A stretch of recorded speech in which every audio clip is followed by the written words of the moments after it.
Hello, folks.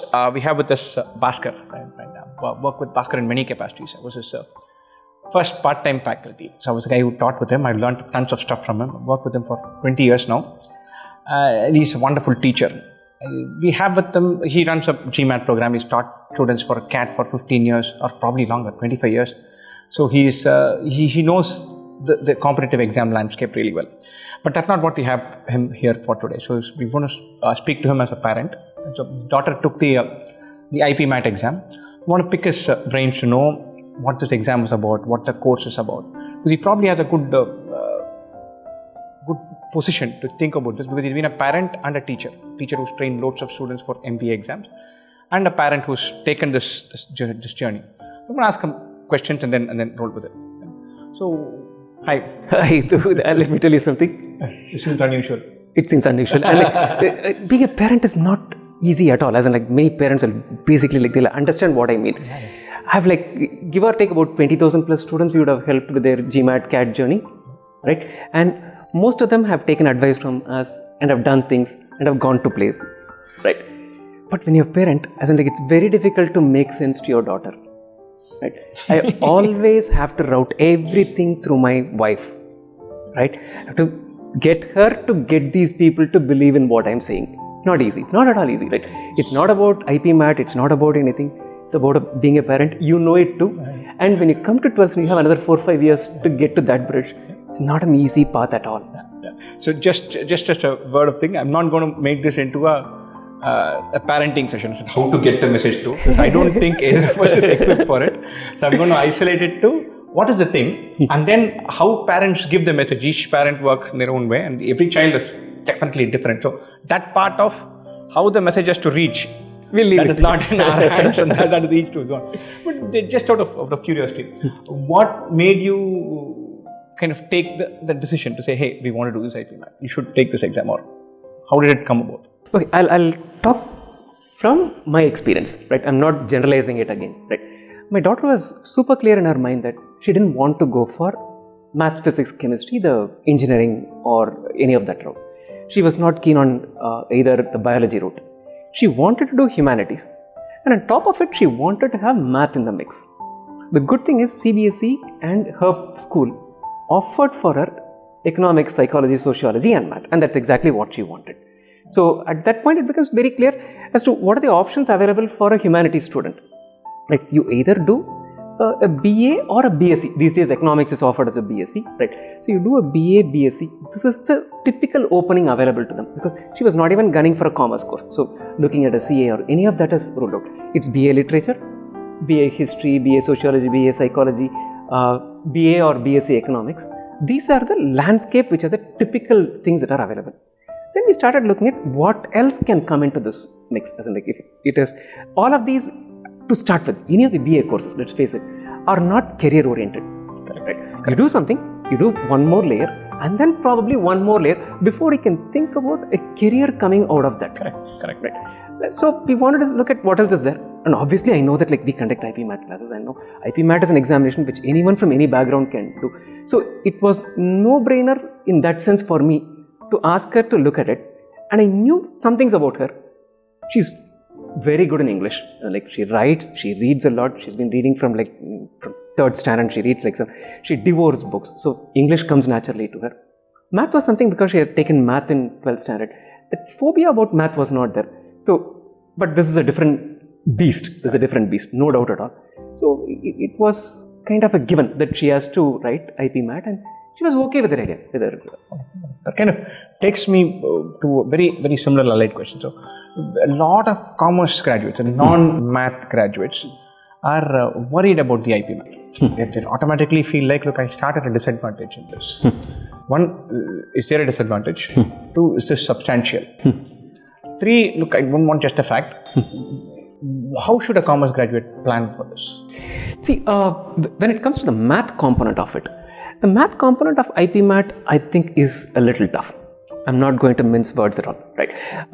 I can give you another examination as an equivalent examination. Something like HSE, which is run by IIT Madras, right?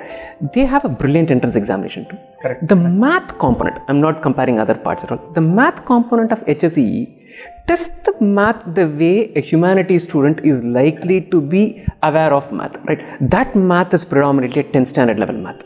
The IPMAT math, if someone thought was just a 10th standard level math, is basically sending someone up to the altar without being made aware of it at all. It is a tougher math. So to that extent, yes, these people are at a slight disadvantage. I am not going to deny that. But having said that, what you need to keep in mind is, it's not every single question that appears there is a calculus question. Essentially, the point is, it's not the entire paper is testing you on like Lagrangian and like calculus and all of those nonsense. Right? There are enough components within the paper which someone who has done reasonably well in 10th standard, and again I'm saying reasonably well in 10th standard, I'm talking about even students who took the basic level math in CBSE 10th standard, which is not supposed to be tough, right, will be able to match if you are clued in on two important facts. One, you need to do justice to that component of the math. You can't say like, hey, I'm just walking in looking at what happened there. You need to do adequate amount of practice for that regular. Let me again, I'll use two different words to signify these two: the quant component and the math component. Right? Correct. What would be the calculus, the trigonometry, the higher level math? We'll call it as math. What would be your speed, distance, time, percentages, profit loss? We'll call it as quant. If you do justice to the quant component and you practice with adequate previous year papers and look at how many of these quantish questions that appear and do justice to it, you can walk into this examination and say, hey, these are math.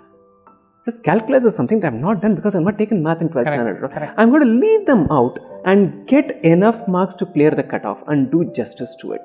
And get a little more than the cutoff, because the cutoff in this case is a little more interesting in these days. Right?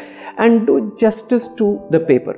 It is possible, but it is not a walk in the park. Correct. This kind of brings me to the next point. Suppose for both your guys who are preparing for JEE or NEET or engineering, other allied exams, or commerce grads or humanities grads in class 12, for all of them, the big challenge is they have multiple races to run.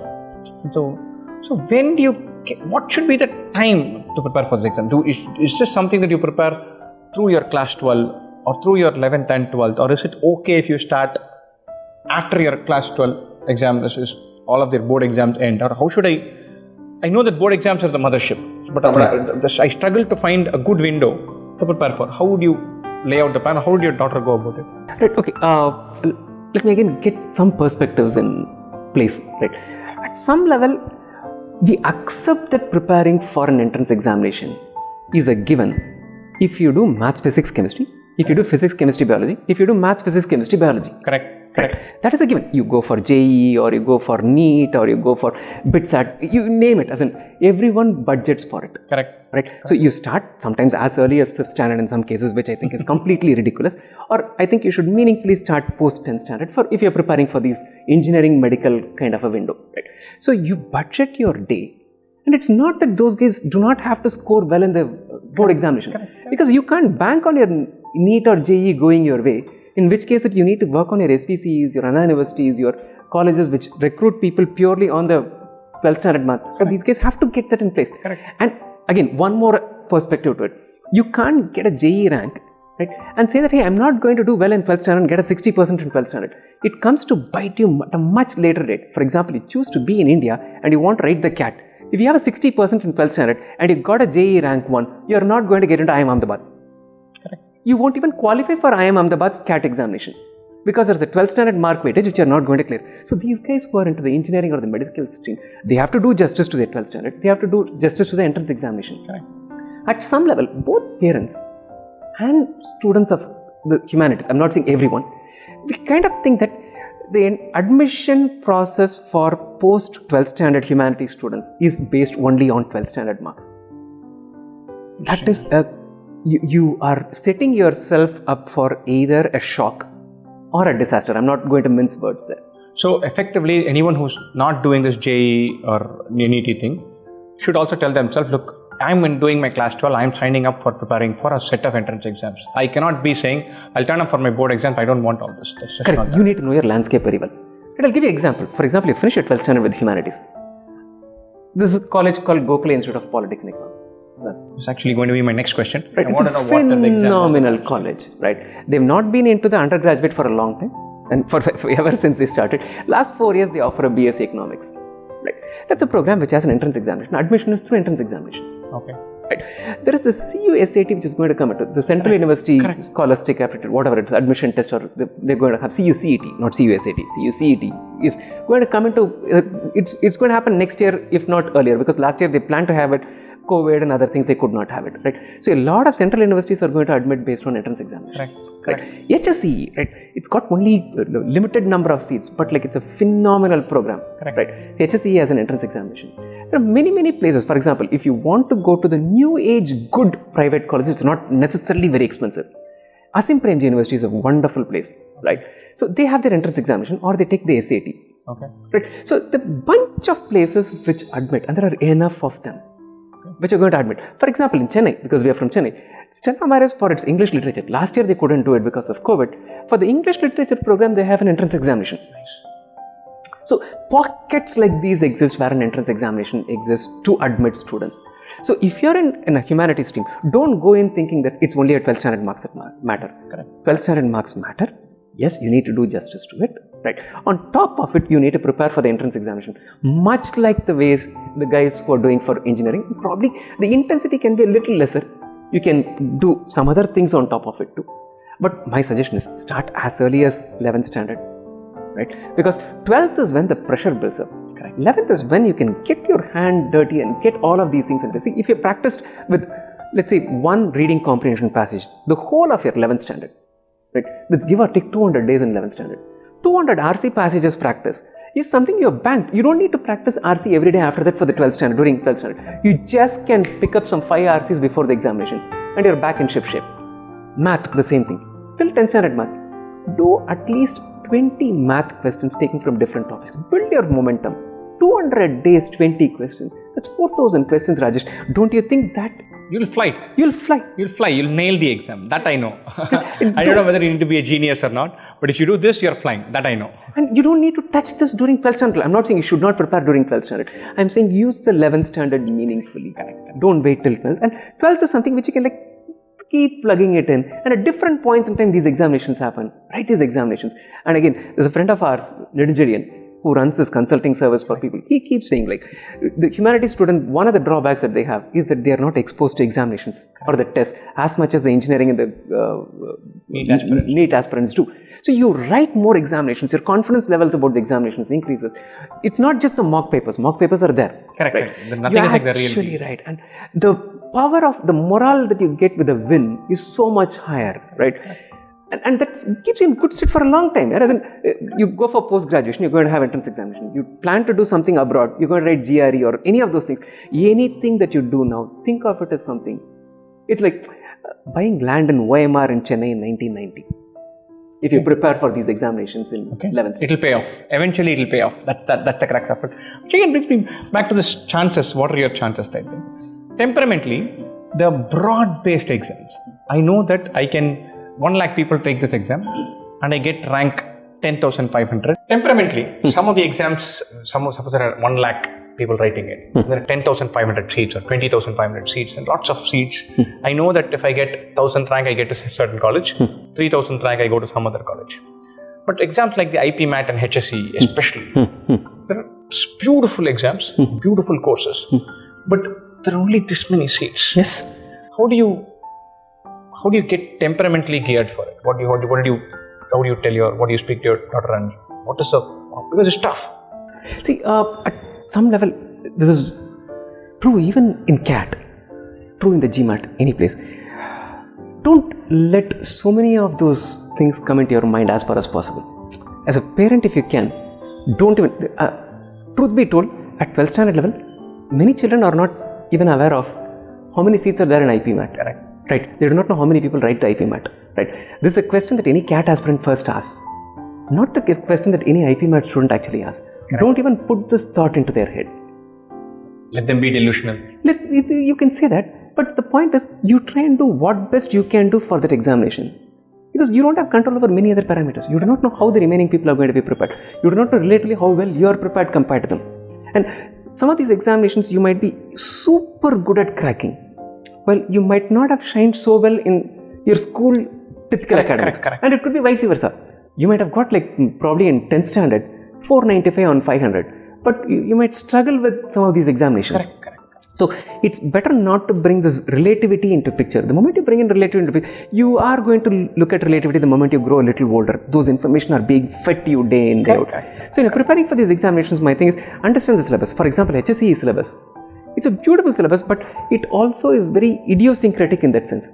There is math, there is English, which is common as in most cases. So if you're preparing for an examination like IPMAT, the biggest takeaway that you have from that is you can walk into many of these examinations. And definitely. You have checked the box as far as the English and math quant component is good. Then there are going to be idiosyncrasies. The way calculus is there in IPMAT, HSE has got political science. So if you have studied psychology, sociology, economics in like your 12th standard, you are at a disadvantage, which means that you know that the syllabus is there. Pick up the 11th standard, 12th standard political science book if you are serious about HSE. See, again, you need to draw your, again, this is what we kind of did, right? We said that we are going to have some of these as the Pareto optimality, ABC analysis. For these A colleges, these are the ones where my daughter thinks she has a higher probability of cracking it by virtue of what she thinks is the syllabus for it. These B categories where she has a propensity to get in, she wants to get in, but the syllabus there is not something which is tailor-made for her. C are the ones where like it basically does not match. She's also not keen, but it requires some completely different preparation to be done. So you basically don't even bother about it. So back within the A and B, the A's are the ones where she has good capability and also has reasonable amount of inclination to take it up and work forward. And the second important thing, again I tell my daughter even now, you've chosen humanities, right? If you've chosen humanities, not because you were pushed into humanities, which is how most people tend to think. Correct. Especially in Chennai. Right. It's in a way a brave decision. Yeah. Right. Then in that case, my only thing is take and do things that you would shine. Right. If it's English that you like, go and do English. Don't do something else because you think that someone said McKinsey came and recruited in this college if someone did commerce. Don't waver. If you're striking out, strike out all the way. Right. Don't sit on the fence after a while. And I'm not talking about today. I'm talking about when I was in 1994-96 when I used to work for Kotak Securities. Right. There used to be a colleague who used to work in Goldman Sachs. Like we had a partnership there. This gentleman to whom I in fact in some way reported, he did his English major from Oxford and he was a senior analyst in Goldman Sachs. Right. So it is, you can do any of these things. You don't need to come from an IIT necessarily to join an investment bank. Yes, it helps, not denying that. But whatever you're passionate about, get into that. If history is something that you like, do history. Then you'll find your path within that and you'll do very well within that. Right. And that's essentially the message I want to leave you guys with. Thank you so much. I think it was I quite enjoyed myself. I think I'll have to be taking a few of these decisions a few years from now. So I'm mighty glad that I could pick his brain. As said, if you have any questions, do put them on comments. We will reach out and see if we can answer them in some form or shoot another video as part of a series. That's about it. Thank you, folks. Thank you, guys. Best of luck.